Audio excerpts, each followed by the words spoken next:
À des milliers de kilomètres de là, de l'autre côté de l'Atlantique, tout près de nous, un autre monde, presque aussi inconnu, longtemps resté clandestin, redouté même. C'était le refuge des truands, et pourtant tellement pittoresque, dans une atmosphère de famille. C'est un vrai hameau, un très vieux village, comme posé au beau milieu d'une grande ville qui l'ignore. La ville s'appelle Marseille, et derrière ces façades lézardées qui dominent le vieux port, trône le quartier du Panier. Reportage de Régis Michel et d'Hervé Gutmann.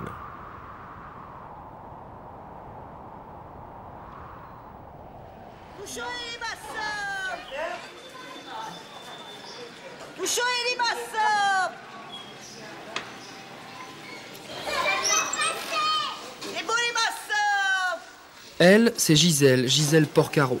Depuis 40 ou 50 ans, elle ne sait plus très bien, elle est marchande d'escargots. Née en Italie, elle est arrivée ici avec ses parents et n'en est plus jamais repartie. Tous les jours, on la guette, car beaucoup ici raffolent de ses limaçons, cuisinés selon des recettes provençales ou italiennes, dont elle seule détient le secret.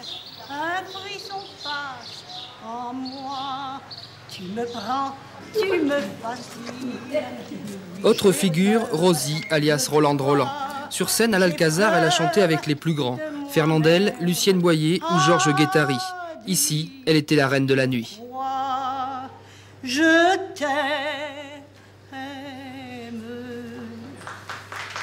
Il y a mieux, mais c'est plus chaud. Et alors là, c'est moi, à Lucienne Boyer, mais voilà. J'avais 35 ans. J'avais beaucoup d'amoureux. Un peu dans le placard, un peu sous le lit, un peu dans... Quand il y en a un qui partait, il y en avait un qui sortait. J'étais jamais en panne. Gisèle et Rosie, bien sûr, tout le monde les connaît, car dans le coin, tout le monde se connaît. Ici, on ne vit pas chez soi, mais dans la rue, posté à une fenêtre ou à l'entrée des immeubles. Les voisins sont des amis et la maison leur est toujours ouverte. C'est le Casa pour moi. Casa. Il y a toujours un qui est oublié, c'est moi. C'est notre fief, c'est vrai, c'est notre fief. C'est notre village, c'est un village. Puis on passait d'un voisin à l'autre. Bon, quand l'autre avait fait des pâtes, on mangeait les pâtes, on montait manger les pâtes au 4e étage. Vice versa, il descendait au 2e étage, il venait manger la pasta fazoule, comme on dit en napolitain, ou les aubergines à la parmegiane, tout ça. Bon, c'était vraiment un truc de famille, mais alors vraiment famille soudée. Voilà. Au centre de ce village, dans cette rue, chacun a ses habitudes. Chacun y a presque sa place sur le trottoir. Si les hommes sont installés près des bars, ces dames, elles, fréquentent plutôt le haut de la rue, où chaque jour, elles tiennent conseil. On fait une petite sieste l'après-midi et puis après on se retrouve tous ensemble là. On discute de tout et de rien. Qu'est-ce qu'il a dit Michel de l'OM? Il était content, peut-être. Qu'est-ce qu'il a pas ici? Italiens, Corses, Arméniens, Espagnols ou Portugais, mais aussi Chinois ou Africains. Ici, se sont installés tous les peuples du monde, réfugiés presque enfermés dans ce quartier au nom prédestiné, le Panier.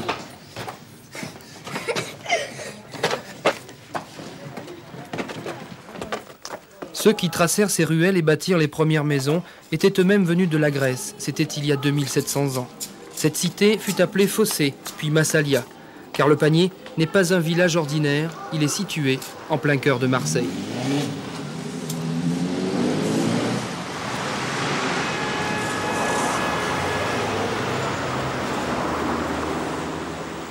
Posté sur les hauteurs à 2 pas du vieux port, le Panier semble se tenir à l'écart de la ville.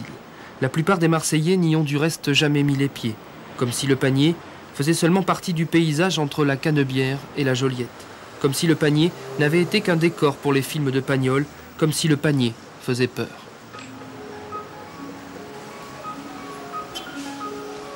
Dans ces quartiers populaires, marins, dockers et commerçants s'entassaient dans de petites maisons, étroites et sans confort.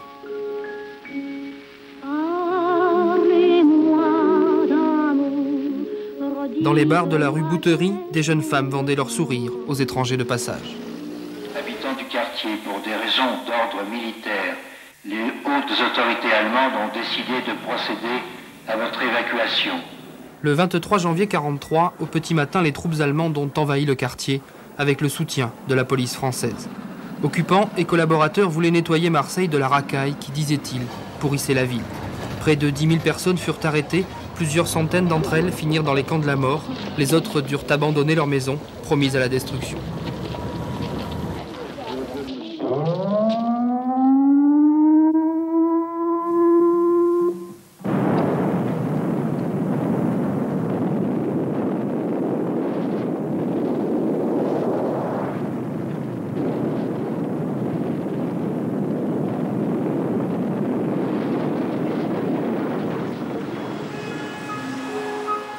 Curieusement, en 1943, seules furent épargnées quelques ruelles au sommet de la colline.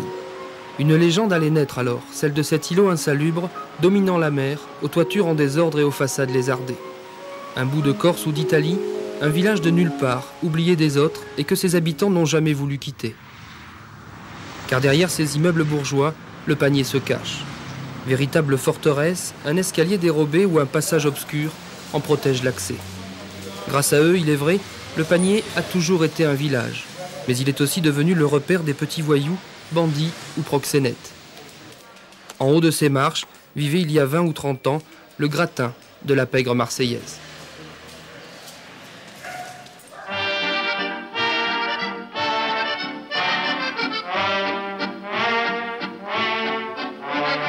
Je suis un dur, un vrai, un tatoué.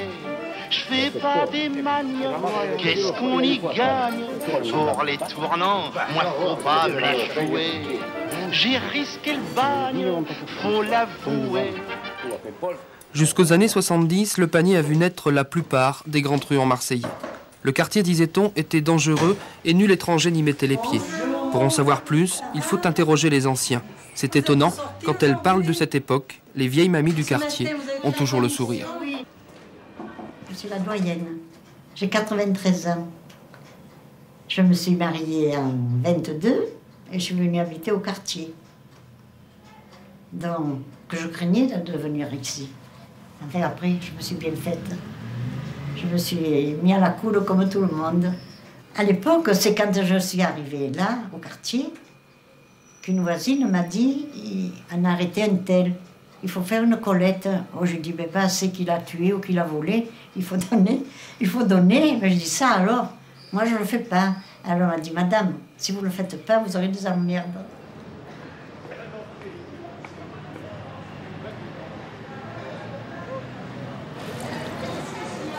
Quand il y avait des coups de pétard, mon mari me disait, ne vous mettez jamais sur le balcon quand il y a des coups de pétard, parce qu'il y a des risques. Et c'était la belle époque quand même, hein. Ironie de l'histoire, c'est en bas de la rue du Panier, dans l'ancien évêché de la ville, que s'est installée la police de Marseille. Paradoxe, c'est à quelques mètres de là, à la terrasse du bar des 13 coins, que Nikita a conservé ses habitudes. Nous vivions côte à côte. Et aujourd'hui, rien n'est changé, c'est exactement encore pareil. Quand je me tourne, que je vois toujours l'évêché, ça me fait une drôle d'impression de...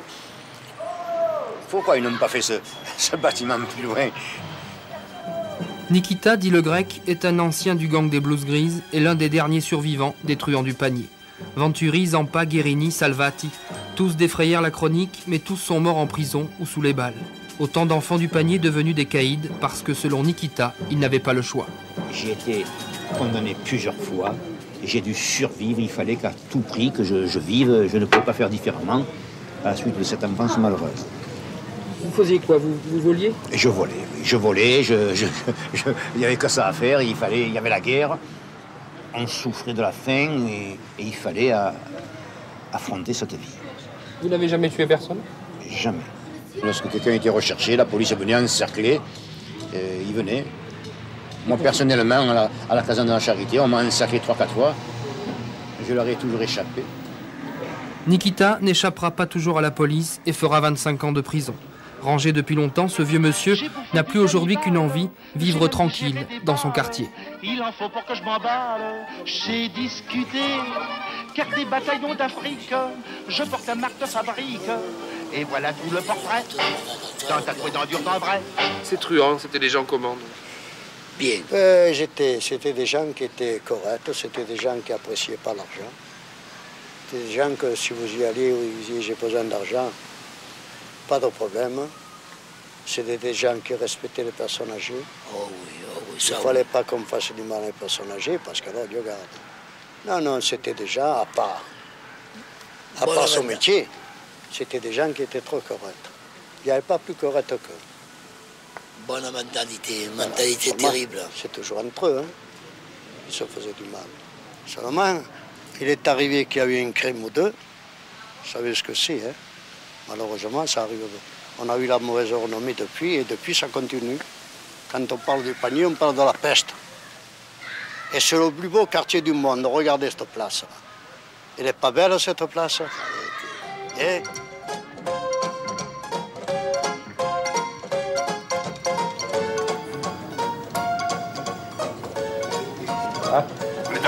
Dans la cave d'un immeuble, à l'abri des regards, une partie de passe anglaise. Dockers, marins et voyous se retrouvaient chaque jour autour d'un tapis. Certains ont même vécu du jeu toute leur vie, gagnant parfois des centaines de milliers de francs.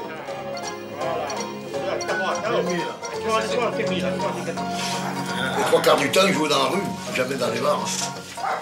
Et en face, là où il y a cette maison, dans cette maison, on jouait la poésie en bas et la nuit, toute la nuit en haut. Un joueur, c'était un joueur. Hein. Et vous êtes un joueur? Ah, moi, un vétéré. Je joue à tous les jeux. Là, je joue tisane, puis j'ai bien le... Marcel, Dédé, Charlie, tous ont en fait arrêté de jouer il y a près de 15 ans.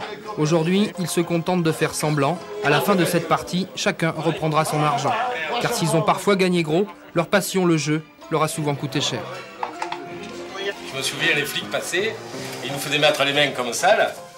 Et tous ceux qui avaient les mains sales, ils nous charriaient, ils nous faisaient passer la nuit à l'évêché. Je me souviens de ça. Ou alors ils nous fouillaient, quand on avait les billets pliés en 4, allez, en avant, ils nous charriaient dans la titine. Ah, ma foi, j'étais peut-être de quarantaine de fois, je ne sais pas. Hein. J'ai vu des joueurs sortir le revolver, se faire rendre des sous, même qui perdaient. Hein. Et c'est perdu. Combien là? Eh, ça, tu rigoles alors. Tu as l'escroc, toi. 30 20, tiens. Et moi, 30 15 10, c'est ça. C'est à moi, il a perdu. Putain, il ramasse tout, lui, là. Putain de grec, ce voleur, dis. Putain de voleur, ça va pas. Non, mais je ne prends pas les tirs, moi. Ah oui, t'as les tirs. Des joueurs qui font semblant, des truands qui dorment en prison ou au cimetière, le Panier, aujourd'hui, a bien tourné la page.